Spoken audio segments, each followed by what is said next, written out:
Welcome everyone and happy National Cybersecurity Awareness Month, which is October. And thank you to everyone for joining the webinar. Today's webinar is jointly hosted by the Bonadio Group and Nixon Peabody. You'll see on your screen now some housekeeping items on how to connect to make sure that you're getting the proper audio and video.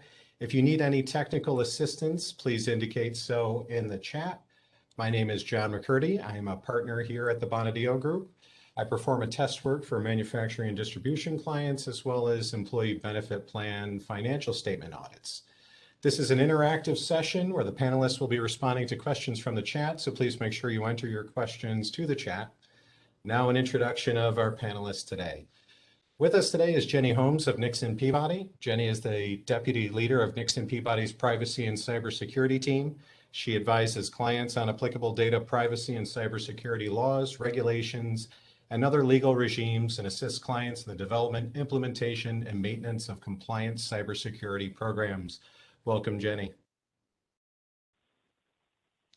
Next, we have Carl Cadregari. Carl is an executive vice president and co-founder in the FoxPointe Solutions cybersecurity practice and the information risk management division of the Bonadio Group.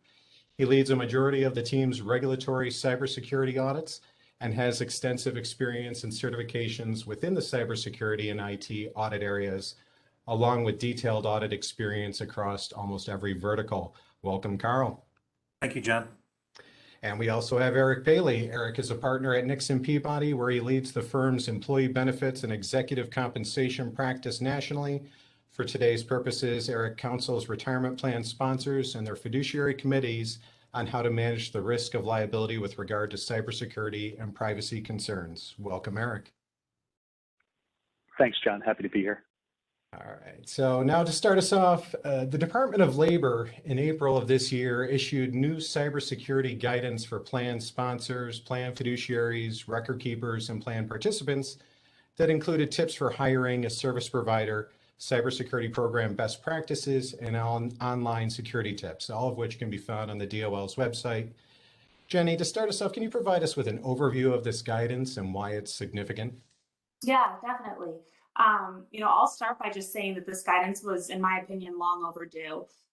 We've been waiting for some sort of guidance for the retirement plan industry for a long time, especially as we've been seeing more and more cyber attacks happen on retirement plan accounts. So this guidance is certainly very, very timely. I do want to point out that we will be using the word guidance throughout this. This is not a law. This is not regulations. These are strictly minimum expectations that the Department of Labor has put out there for retirement plans to abide by. But again, not a law or a regulation. So the guidance really has three main parts, three buckets, if you will, of what it's discussing. The first is cybersecurity tips and best practices for plan sponsors as it pertains to the plan itself. So here we're thinking about things like having access policies, limiting access to those with need to know, physical security policies to make sure that paper copies are kept securely, having password protection, encryption, multi-factor authentication, all of those buzzwords that are best practices. The Department of Labor is now saying retirement plans need to have formal policies that speak to this level of protection that's needed. The second bucket pertains to the hiring and maintaining the relationship with third-party service providers or vendors. And this really talks about how plan sponsors need to be doing diligence on service providers before hiring and engaging them, as well as maintaining that diligence throughout the term of the relationship, making sure that the service provider is protecting and maintaining that level of protection for the plan sponsor's data, the retirement plan data, throughout the entire relationship. This may involve updates to contracts. Many of us now are seeing addendums come out that have data protection provisions in the addendums, or as we're engaging new service providers, making sure that data protection is part of the standard agreement.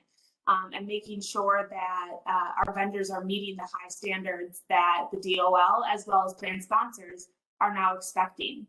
And that third bucket speaks to how the plan sponsor can help plan participants protect themselves. Retirement plans are so uniquely positioned because you have all of your plan participants who each have access to their own accounts. And so you're really relying on all of your plan participants to protect their own accounts. And so you either have this very strong line of defense against cyber attacks, or you have a lot of vulnerabilities. And the Department of Labor put out suggestions as to how to help your plan participants help themselves. This can be in the form of an annual training. It could be online tips as to how to create a strong password, but really providing resources for your plan participants so that they can also practice safe cyber practices so that they can protect themselves as well. Wonderful. Thank you, Jenny. And Carl, as an IT auditor and a specialist in information risk management, what do you see as significant or interesting about the DOL's guidance? Well, probably a couple of things that are most interesting to me as an auditor is how much it mirrors the other laws and regulations that are out there. There's a lot of terminology and a lot of expectations for the guidance and to be available to the DOL when they do their investigations. They talk, like Jenny said, in detail regarding the documentation expectations, the technology expectations, the use expectations, the access expectations. And a lot of this isn't new to many organizations who have very stringent regulatory requirements already, but there are going to be a number of entities and a number of organizations out there who have not had to worry about this in the past at this level from a regulatory standpoint, at least from an audit standpoint, an IT audit standpoint. So making sure that the organizations have a clear and very, very specific path forward for all of those areas that the guidance has in it is going to be very important for every single company. And then referencing it back to other areas. So if you do have to meet a law like HIPAA or New York State Department of Financial Services or the New York State SHIELD Act or CCPA in California, whatever it might be, mirroring it back to what the DOL is asking for from a perspective of having the evidence available for an investigation, just like you would with another regulatory investigation, is something that needs to be focused on as well. I think the other area in this is some of the techniques and tactics that they're putting in the guidance include some advanced cybersecurity testing. And that is another area that might be new to a lot of entities, and making sure they understand the differences between things like vulnerability assessments, which is a technical look at your environment, versus a penetration test, which is an actual human or a malicious actor trying to work against your environment to try and compromise the information. So having a clear understanding what those mean as well, and working with the technology team within the organization to make sure that everybody's comfortable on what's happening is very important. Great. Thank you, Carl. And so, a lot of companies may have been hearing about this terminology and maybe in different areas. How specifically then are benefit plans at risk, and what companies may be most vulnerable? Jenny, would you like to start? Sure. As I mentioned previously, benefit plans are definitely high risk here. Let's just think about all of the personal data, financial data, finances, assets retirement plans have. I mean, it's almost a perfect storm for a cyber attack. I mean, they have everything that an attacker, a bad actor could want. In addition to just the assets that a plan has, they have some of the most personal, sensitive information about a human that can be there. So benefit plans are rich with data for hackers. Obviously it would make sense that larger plans would be more at risk or would be more desirable for attackers, but I don't think that's necessarily the case here. Attackers have gotten this down to such a science of how they attack, that they're able to attack large quantities of people or of plans or companies, that they don't need to just put their resources into these larger plans or larger companies. And I think that to think, I'm safe because I sponsor a small plan, or I'm safe because I'm a small company, that's just not how we can think about this anymore. Everybody needs to be on high alert regardless of your industry, regardless of your size. Thank you. Carl, do you have anything to add? Yeah, to piggyback on what Jenny said a little bit, the technological challenges that all organizations are facing are pretty, challenging. Like I said, the attacker needs to find one point of entry, okay, to compromise information.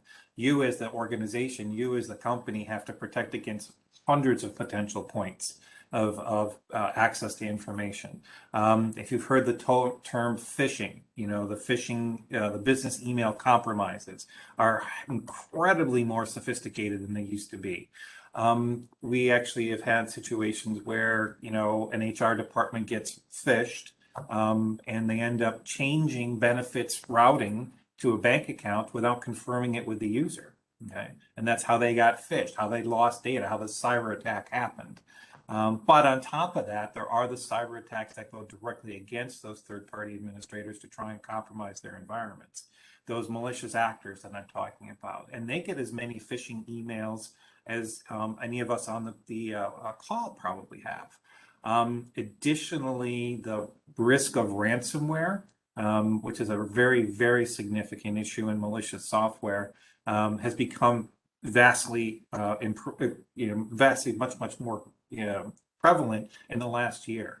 There's a lot of that happening. I think probably anybody who's picked up a newspaper or read an online article has probably seen someone who's been compromised with ransomware get in the newspaper. That particular attack, again, can be very sophisticated, and without some of these very complex IT controls, could be very difficult to identify until it's launched and until the organization has become compromised and there's additional reporting and other issues that they have to deal with. Thank you. So, I want to go back to Jenny, you referenced guidance. And, I think what a lot of plan sponsors and fiduciaries are probably interested in is, when the DOL does issue guidance, what does that really mean? What has that meant in the past? And is there going to be a pattern that this is going to follow or not in terms of what the DOL is looking to do? Sure. So it still is early. So obviously, in terms of finding patterns, it's a bit early to really say, but I can tell you what we've seen so far. And historically, when we have gotten this guidance from the DOL, we would expect that we would have a year or so for plans to sort of get their ducks in a row and to get their house in order. That's not the case here. At Nixon Peabody, we have already seen audit activity from the Department of Labor relating to cybersecurity events and practices. We've had questions as part of ongoing audits that ask to see things like any written policies protecting data or discussing the security measures. So while usually we would have said, that we have time to work on this, the time really is now, and it's not too soon to get started on this. We can't stress this enough that this is something that is clearly on the front of the DOL's mind and something that they are looking to really audit and put pressure on. Thank you. And so then, Carl, given that, and it seems like it's a pretty abbreviated timeline for what the DOL is looking for, what do you think are some things that, fiduciaries, plan sponsors, et cetera, can do now? And what should they be looking to do short term and then long term? Yeah, that's a great question, John. I think this is definitely a little bit of a journey going through this and making sure that the companies and the organizations have plans. First and foremost, get a plan in place. Okay, take a look at the guidance and start knocking off the ones and the easier ones to complete. Do you have the policies and procedures that are recommended? Do you have the security awareness training that's been completed? And then prepare to make sure that you can deliver the evidence. And I'll put my auditor's hat on here for a second. Prepare to make sure you can deliver the evidence that proves you've done it. All right. So having a security awareness policy is fantastic and absolutely necessary, but can you prove all of your employees have gone through it? All right. So making sure that things are in place. One of the issues regarding cybersecurity is having a very effective incident response plan. That incident response plan is something that would need to be documented and, even more important, tested. so that if you do run into a situation where you do have to, deal with a cybersecurity event, whether it's for the DOL guidance or for anything else, you've had an opportunity to walk through the program and walk through the process. So it's not all your hair's on fire and everybody's panicking. Doing a cybersecurity incident response, a tabletop test, or some other type of test like that would absolutely help the organization understand where there might need to be some enhancements in the program or enhancements in the policies and procedures. The lessons learned out of those tests are very important. Thank you. John, I was wondering if I could add something to what Carl and Jenny was just saying, because I agree, obviously, wholeheartedly with Carl's point. I think there is potentially a preliminary step there, though, that I don't think we should overlook. I think it's pretty important, and that is, particularly from a retirement plan perspective, there's going to be a need initially for some education and understanding. And now I'm coming at it through my lens of counseling retirement plan committees and plan administrators. For the last 15 years at least, we've been browbeating our plan sponsors about the need to manage the fees associated with their plans and advising them that managing the costs of their plan is a fiduciary responsibility and they need to take ownership of that. And the vast majority of plan sponsors over this period of time have come accustomed to best practices when it comes to managing the cost of their outside vendors for the benefit of the participants in the retirement plan. This is a new idea for them. This concept that suddenly, even though it's guidance and not yet the level of regulation, the fact that cybersecurity is now the province of a retirement plan committee, it's a fiduciary matter that they have to be mindful of, not just in light of the guidance, but as Jenny alluded to, there have been some high-profile cybersecurity breaches with retirement plans. It's going to take a little time for the typical committee or the typical plan sponsor to wrap its head around that. They're going to have to devote, let's talk practicalities. They're going to have to devote some budget dollars to address this. If they already have a cybersecurity program in place, I'm sure we're going to talk about more. Carl and Jenny can speak to the fact that it can be adapted to the plan, although there obviously are going to be some differences. But for some organizations, as Carl was saying, who've never perhaps gone down this road before, boy, it's an entirely new concept. So I agree with everything. We've got to get out there and start putting in place the policies and all of that, and doing that gap analysis to close these points of entry, as they say.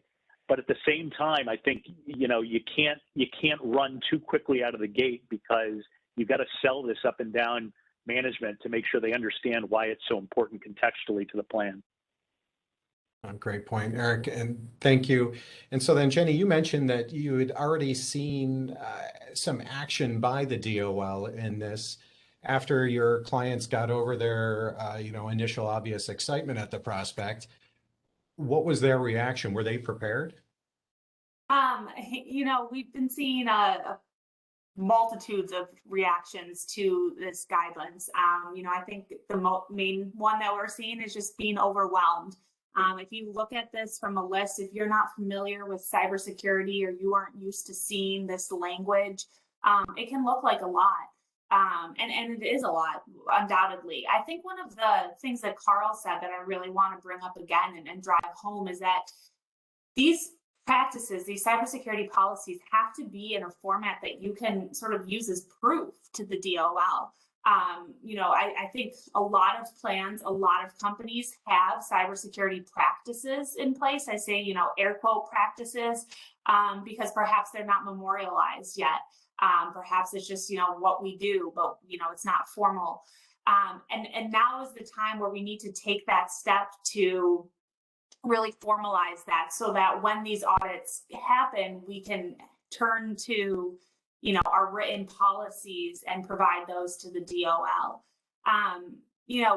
Both Eric and I have been working with clients, and we're seeing across the spectrum, right? We're seeing clients that have great cybersecurity programs, that, we can do a simple analysis, see if there are any gaps, see how we can strengthen it, do what Carl suggests, the tabletop exercises to make sure that these are living, breathing documents and not just words on a page.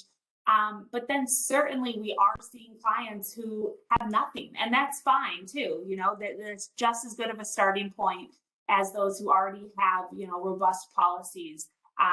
It's just, this is such a good reminder from the DOL that cybersecurity needs to become a priority. So, it's not too late to get started. I don't want anyone to leave here thinking that there's just too much to do and it's a barrier to even start. It's certainly something that can be taken step by step, and policies can be written and practices can be implemented. And the guidelines definitely help that. All right, so then, starting down the road, Carl, you talked about the current and long term, but, I think the avenues that the DOL will be looking at isn't just for, really the plan sponsor, but the plan participants as well.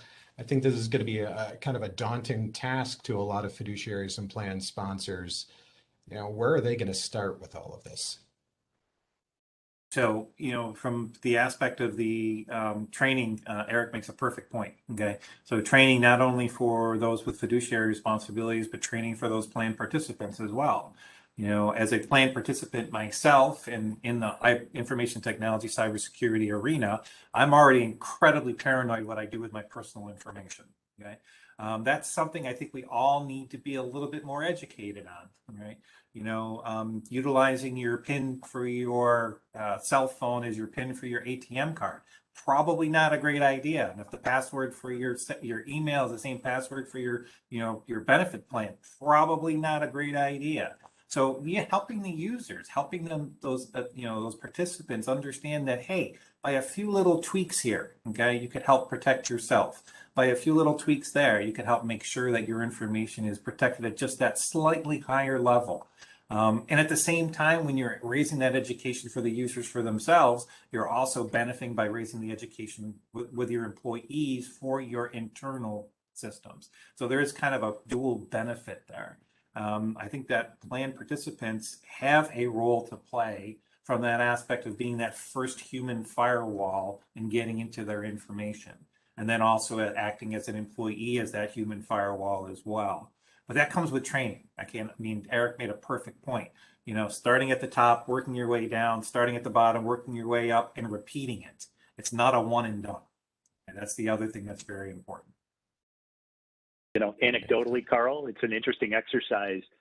A large law firm that shall remain nameless about 2 years ago contacted its record keeper to see how many participants in the plan were using multi-factor authentication to access their accounts. And the word came back that 7% were. Well, if you think about that, that's a pretty insignificant number. I'm happy to report that multi-factor authentication has increased dramatically since then. But a simple exercise like that for any of you who are plan administrators on the webinar right now, to just check into that with your record keeper and get a sense, will probably spur your interest in more education like Carl describes. Thank you. So a question coming in is, how would someone, as a sole practitioner, pick an entity to help analyze their cyber risks and, what to do to improve protection? There is, some best practices out on the DOL's website that they gave for the guidance, but, what are your thoughts on that? Let's start with Jenny. I think this panel shows it really well, is that this needs to be sort of a multifaceted approach, right?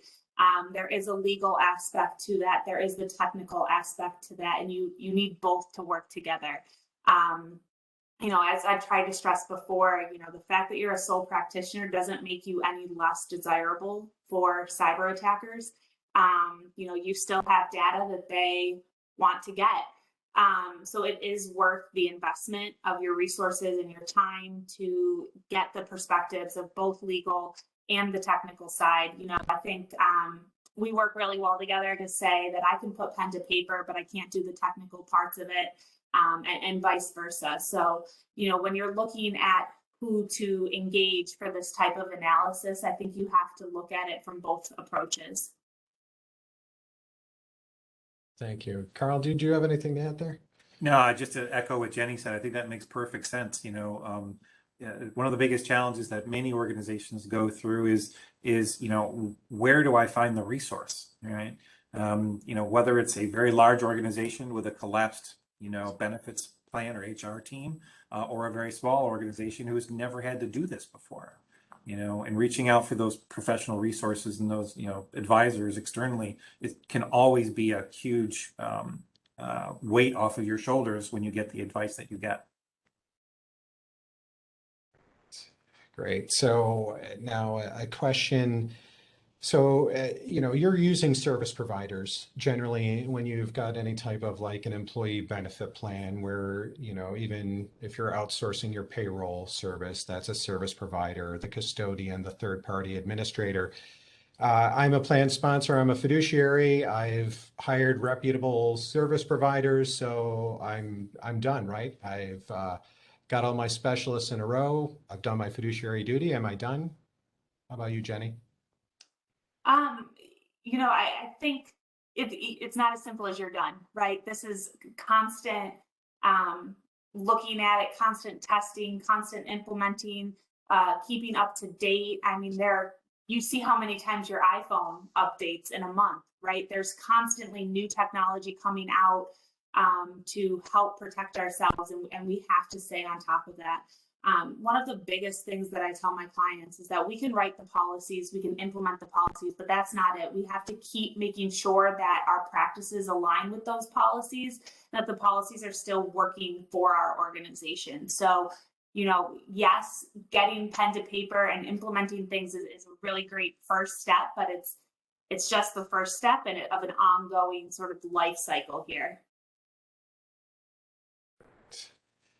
Thank you. Okay, so now let's, so we've laid the groundwork for what the DOL is, getting at, and we're talking about, well, what are people going to do to start the process? I guess we should probably move forward a little to, what happens when there's bad news. If there is a breach that has been detected, what are the first steps? And, let's start with Jenny again. So I hope your first step is to call your legal counsel. I think get your team put together early on is so important as soon as you discover that. Carl mentioned having an incident response policy, and I hope that if you don't leave with anything else from this, that you leave with the importance of having an incident response policy. And Carl also mentioned how important it is to practice that policy before. I think back to elementary school and how many times you had to practice a fire drill. It's the exact same thing. And what I always say in your incident response policies is that the first step in that policy is to have your team, one, know who they are, and two, have the important decision makers as part of that team so that decisions can be made quickly. And that incident response team should include, counsel. It should include someone high enough up in the organization to make decisions. It should include someone with the technical wherewithal to help mitigate, stop, respond to these attacks, whether that's someone internal or external. Often we have to hire external forensic investigators to help with the attacks. But really the first step is to dust off that policy and make sure we're abiding by that step by step. I also want to add, one of the things I should have said as well is that if you have a cyber insurance policy at the beginning of responding to a cyber incident, that's when it's most important to look at your cyber policy and to contact that insurance agent to make sure you are following their guidelines as well. We see oftentimes that those cyber policies have very specific instructions if you want to have coverage. So it's important that you get insurance involved early on if you have one of those policies. I think that's a good comment, Jenny, because, should everyone be taking a look? I mean, can it be assumed that you're going to have some amount of cybersecurity coverage, or, I don't know whether it will be an appropriate level or not, but can you assume that you have any in your standard insurance policies that would assist in something like this? I don't believe that is safe to assume at all. I think that cyber insurance is becoming more and more popular, becoming more and more prevalent, but it still has a ways to go before it's as prevalent, for lack of a better word, as other insurance policies. So I would definitely not assume that you have this type of coverage. I also would say that if you are looking to get cyber insurance, that you look at that policy very carefully.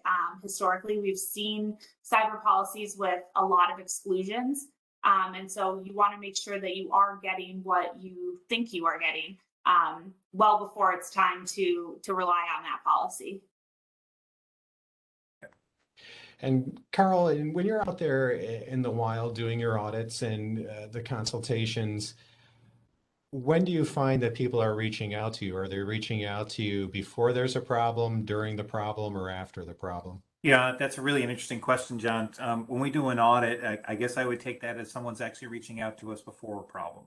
So they're asking us to take a look at it and kick the tires and see if the controls are operating effectively.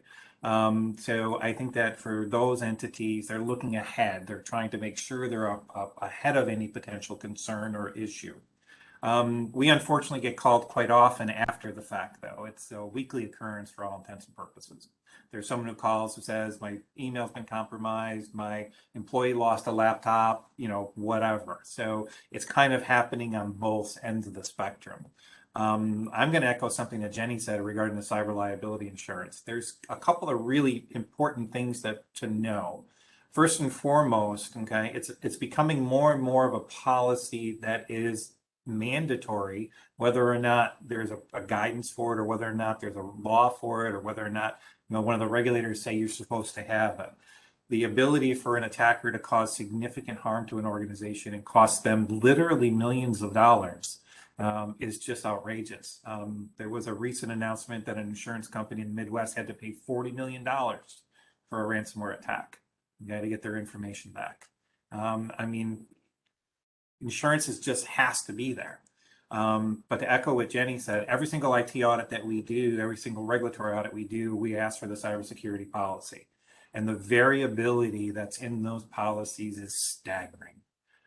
Making sure you know what's in there, especially read the definitions and the exclusions. If you don't read anything else in the policy, read the definitions and the exclusions. I've seen stuff that said every employee, every officer's family member, they're all excluded from the policy. And those are all the main entry points from a cyber breach. Okay, it was only foreign attackers who were covered. So it can be very, very different depending on the policy, and definitely shop them. Okay, the numbers out there are very different depending on what level of cyber insurance you're gathering and what type of broker that you're looking for. Yeah, it's not 100% in any one direction or the other. How people are trying to be prepared, or if they're not prepared, how they react. We've got another question from the chat, and I think we're going to stay with you, Carl, to start this one out. In terms of keeping up with changes, should an organization build a schedule for frequent reviews, or is it better to build the practice of ad hoc real-time updates of policies and practices as guidance and threats change? Wow, that is a really good question. So anything that you can do that's real time will give you an operational understanding of what's happening today. Okay. Any risk assessment or any review that you're looking at is going to be historical. All right. With the whole idea of looking at potential future issues regarding the risks and the level of risks that you either have or are willing to accept, or you have to transfer or defer. All right. So both of those are actually the preferred way to do it. Okay. The risk assessment, or the annual review, or the biannual review, or whatever the frequency is, gives you an opportunity to say, what has changed? Is there anything that we thought that was operating, okay, that is no longer operating as expected? And do we need to adjust to something in the future? That real time allows you to react, but having your entire cybersecurity suite of controls, your incident response, your training, all the rest of that, to be literally real time, I am not aware of a single entity who does that.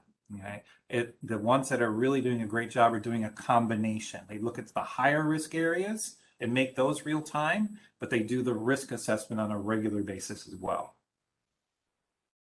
Great, thank you, Carl. Jenny, do you have anything to add into that? What you've seen out there at your clients? No, and I agree with what Carl said.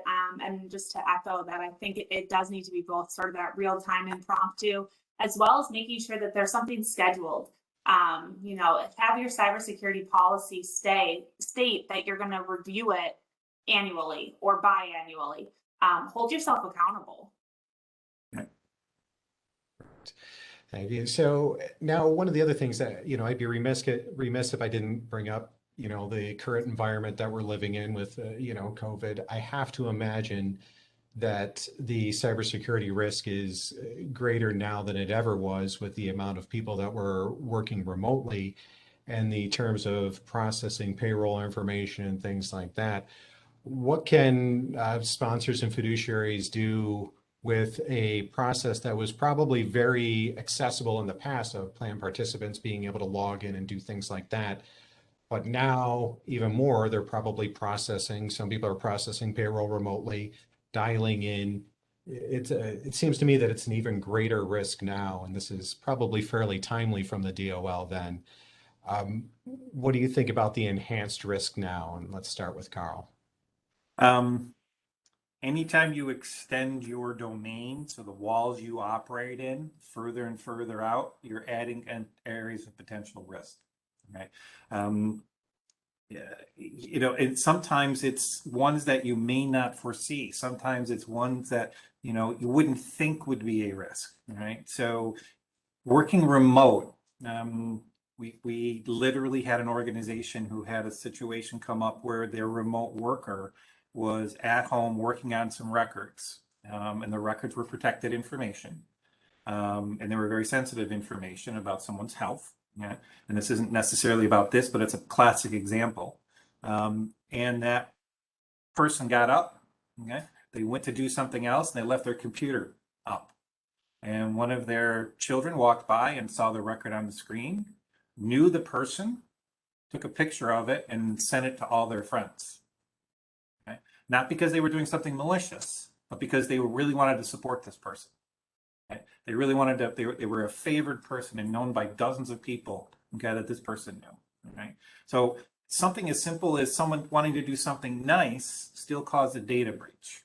Now think if it's the plan sponsors data that's out there and all the records and also the social security numbers and everything else, and someone hacks that home system, that home wireless, because there's no password. Okay. So yeah, you're extending your risk profile further and further out. Okay.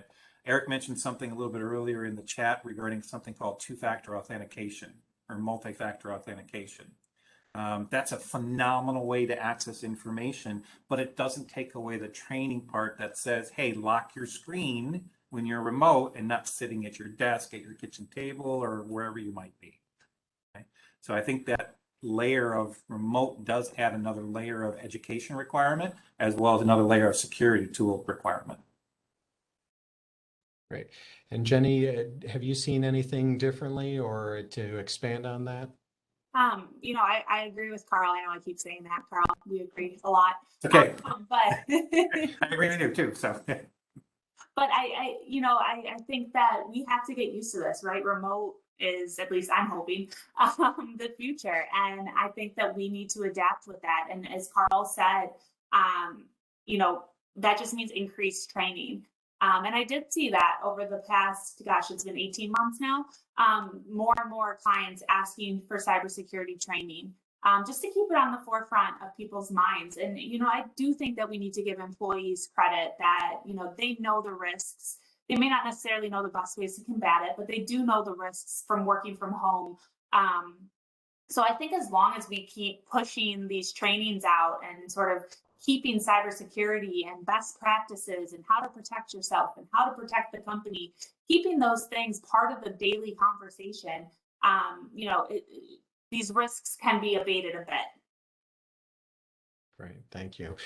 We've got a specific question from the chat. Do the DOL audits that, this guidance is focused on the cybersecurity, but this could be related to any type of DOL audit, do they apply to church plans? I can take that. I mean, you've got two flavors of church plans. You've got so-called electing church plans and non-electing church plans. If a church plan has specifically elected to be governed by ERISA, then yeah, in theory, again, this is guidance, but if it rose to the level of a regulation at some point, it would absolutely directly apply non-electing church plans that aren't subject to ERISA, might think they can breathe a sigh of relief and say, oh, good, I'm not subject to DOL guidance. But, as a practical matter, look, you've got fiduciary responsibilities, if not under ERISA, you've got them under state law. You're still responsible for the safety and security of, Lord knows how many millions of dollars, if not tens or hundreds of millions of dollars of employee money. These are best practices. And just because the Department of Labor finally wakes up and issues guidance, I think Jenny said it earlier, this is long overdue. It should be part of your overarching fiduciary infrastructure. It's understandable that it's going to take some time to get in the groove and recognize that we've been looking at fees all these years. Now we've got to start monitoring cybersecurity as well. But, church plan, non-church plan, don't delude yourself into thinking you're any less at risk or less responsible. Great. Thank you, Eric. And now I've got another question here. I think that what the question is getting at is, we know that governmental agencies have limited resources. This guidance is out there. How significant of the, enforcement do we think is going to happen in the near and long term in terms of the DOL cybersecurity efforts? We can start with Jenny on this one.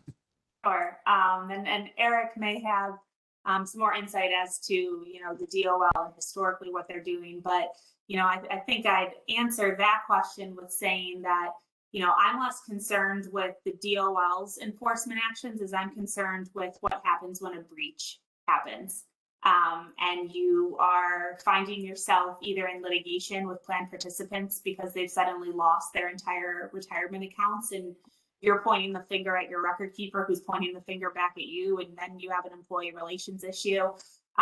So, I understand that this is a heavy undertaking, but regardless of whether we say that the DOL is going to enforce this, significantly or aggressively, let's just take this guidance and run with it regardless, because if it can protect us any bit against a cyber attack, then, that's better for us and ultimately long run would save us a lot of money. Great. All right. So now I've got another question from the chat, and I like this one because it, goes more to what I was talking about earlier about I've got good service providers, am I done?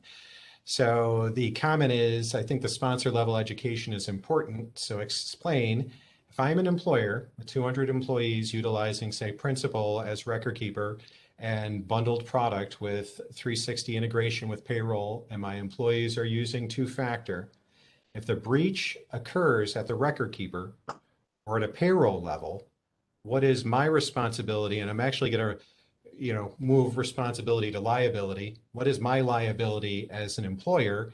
And are my employees' emails really an entrance for a breach to occur? And I think we'll start with Carl on this one. So let me take the second question first. Employees' emails breach to occur. Sure. More than I as an employee communicate to my benefits people via email. My email gets compromised, and now all of a sudden, hey, benefits people, would you mind switching, my plan distribution to X checking account? The plan sponsor says, sure, fill out this form, send it back to me. I fill it out again via this compromised email, send it back to them, and all of a sudden my funds are gone. Okay, so that's actually a real live case, okay, that has happened that we were involved in. So that's number one. Number two, I'm going to defer the liability piece to Jenny because I don't even play an attorney on TV. So I'll have her answer that. But it's from a compliance aspect of the other laws and regulations I've worked in.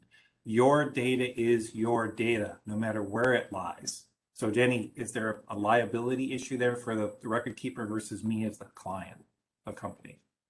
Certainly. And, one of the things we'd have to look at is the agreement with the record keeper and division of liabilities and responsibilities there. Eric will talk more about that relationship, but I do just want to say quickly that, even if you put all of the liability on your record keeper, you are still the employer. And at the end of the day, it is your employees that now are having this issue. So from reputation alone, the employer is taking a pretty significant hit here. But Eric, do you want to talk about the liability in terms of dollars? Sure. And you've got to separate in your mind the legal answer from the practical answer. Believe it or not, legality and practicality don't always follow one another. Legally, I think what Jenny you're getting at there, and Carl, I think you alluded to before, is that you, in the first instance, absolutely, when you're setting up these agreements or renewing these agreements with your record keeper, with your payroll provider, whomever, you've got to have specific language in those agreements that clarifies who's responsible for what breach if it occurs, and an understanding of what the implications are, who's going to step up and indemnify who, et cetera. So, as a practical matter, though, Jenny's absolutely right. The buck always stops with you as the employer. The Department of Labor, if you're subject to their rules, is going to be looking at you, and they're going to say, hey, that's all fine and good that you contracted with principal or whomever and this payroll provider, but at the end of the day, that's for you to go sue them under your contracts. We're looking to you to protect your employees. So, the practical answer, like Jenny said, is, yeah, you've got to assume that you're going to be left holding the bag and do anything you can, including shore up your legal agreements to make sure that folks are protected. And Carl, exactly, I think just to bring this back full circle, if an employee gets phished on email and as a result, some bad actor gets into the retirement plan and is able to secure, data, what have you, it's still going to come back on you as the employer. Reputationally, perhaps legally, practically though, yeah, it's you allowed someone to get in because you didn't educate your employees appropriately. It's not fair, but that's the way the world works. Yeah. So one of the things, if I can just kind of add on to one area, we have kind of a combination of an earlier question about reviews and looking at things, as well as this particular question. Every single third-party administrator, most of the payroll companies out there, all the rest of them, like we're talking about, have a responsibility. There are reports that can be gathered by you and the organization, or if by the client or whoever. They're independent reports about those third-party security controls. Okay? That's called a SOC report, a Service Organization Control Report. Okay? Those are reports that are done annually. They are on these type of controls we're talking about: cybersecurity, privacy, confidentiality, processing integrity. And they'll share with you some additional assurances that the organization you're working with has taken these to consideration and has actually gone out and had someone come in and independently audit them. Okay? The one or two areas in that report that are always very, very important for you to know, if you're already gathering them, or if you don't, you should be gathering them, are those your control considerations. Usually it's called, client control considerations or entity control considerations or something in that report. There's usually 6 to 12 or so of them in each one of these reports. And it talks about all the things you have to do to make sure that you're protecting your part of the agreement with them. And if you look at those and look at the DOL guidance, a lot of those things are exactly the same. Training, access, controls, testing. So this is a repetitive conversation in this industry, a lot from the cybersecurity standpoint. Right. All right. Well, this is a very good question. So at what level, and I think this is getting to, Eric, what you were alluding to, is at what level, if any, is there liability that would ever be on the employee? Don't they share an employee or an email breach liability? Also, using your example, a distribution goes to a bad actor. My understanding is that ACHs aren't confirmed. Therefore, since the banks can't be held liable, how can the sponsor defend themselves? Actually, one of the most high-profile cases to date involved a situation where somebody phished a participant in the plan. The participant turned to the employer and said, can you make me whole? It was several $100,000 that was taken out of the participant's plan account over 3 transactions. The plan sponsor looked at the record keeper and said they're responsible. The record keeper looked at the plan sponsor and said, we're not responsible, you are. And the participant was left holding the bag. You know, I hear what you're saying. Again, we're struggling here with the tension between the legal answer and the practical answer. And, you know, that's ultimately what happens in litigation. What we're talking about is, you know, what happens as a precursor to litigation, hopefully. But in litigation, of course, all bets are off. And yes, that's where we dig into the agreements and find out exactly who is specifically legally liable. As far as holding a particular employee responsible for the damages to the plan, you know, I'm not the right person to ask. I mean, we're really getting into employment law there. But I think it's a pretty tall case to build, I would imagine, against an employee for innocent negligence, if you will, no matter how much training we do, right? I think, Carl, you were saying earlier, the bad actors are getting more and more sophisticated in how they fish for this information. And, you know, if you think you got that package delivered from FedEx and you're not quite sure what it is, and you click on that link, oh, well, you know, nothing that can be done about it. I think it's a red herring to focus on how can we, and I'm not suggesting that's what the question was directed toward, but we shouldn't be focusing on how we might try to put the onus back on the employees entirely. We still need to educate them, but it's still our responsibility as plan sponsors to build that infrastructure around the plan, to educate our employees and basically minimize the risk that we're going to be the low-hanging fruit for all these bad people to get into our plan. Wonderful. Okay, so we've only got just about 5 minutes left in our time allotted. So I think I would like to, you know, go back to starting with Jenny. And what are your biggest, you know, 1, 2, 3 takeaways from the DOL guidance that you feel are the most important to a plan fiduciary or sponsor right now? You know, it's a great question. I think the biggest takeaway, and it's probably a little self-explanatory, but just that the time is now for a cybersecurity review, to just look at your policies and make sure that there is something. You know, part of me wants to say the time was a few years ago, but we're here. So, you know, now's as good of a time as any to make sure that you have your policies formalized and written, and that you know where they are and you know what they say.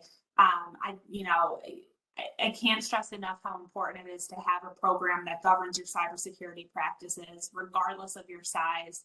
You know, I can't stress the importance of helping your participants help your participants learn how to protect themselves and ultimately protect the plan.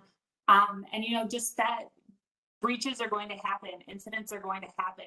It's so common that it's almost become an inevitable part of having a business, having a computer, having any type of account. But really, if we have these building blocks in place of a strong cybersecurity regime, we're better positioned to respond to those incidents and remediate them as quickly as possible to help protect your liability and reputation.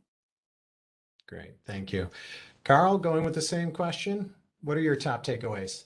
So echoing what Jenny said, start really looking into those cybersecurity controls that best benefits your organization and are reasonable for you to implement. Okay, should you be doing technical testing on a regular basis? Should you be having pretend hacks? Okay, penetration testing. Okay, the other big thing I think we should look at, and kind of going back to what Eric was talking about, is that whole idea of training the committees. Right? Should you be adding a cybersecurity expert to the committee? Should your information security officer be part of that committee to help guide you, right, as part of the training? So something else to look at. Obviously, if you don't have an information security officer, finding one and having them help also makes sense. The other thing to remember is change. Okay? Nothing in this industry stays static. Okay? All the threats that we're looking at today are going to be different 18 months from now. So make sure that this is a rolling horizon communication, that you have an opportunity to have ongoing conversations with this. Well, thank you, Carl. And Eric, I'll finish with you. Are there a couple of takeaways that you would like to give of what you think is the most important for things to people to learn today? Sure. Look, you've got to look at this holistically. I'm been doing this long enough to know that the world doesn't revolve around your retirement plan. Businesses don't revolve around the retirement plan. It's important that what you do with the retirement plan mirrors what's being done more broadly at the organizational level. That said, Carl's absolutely right.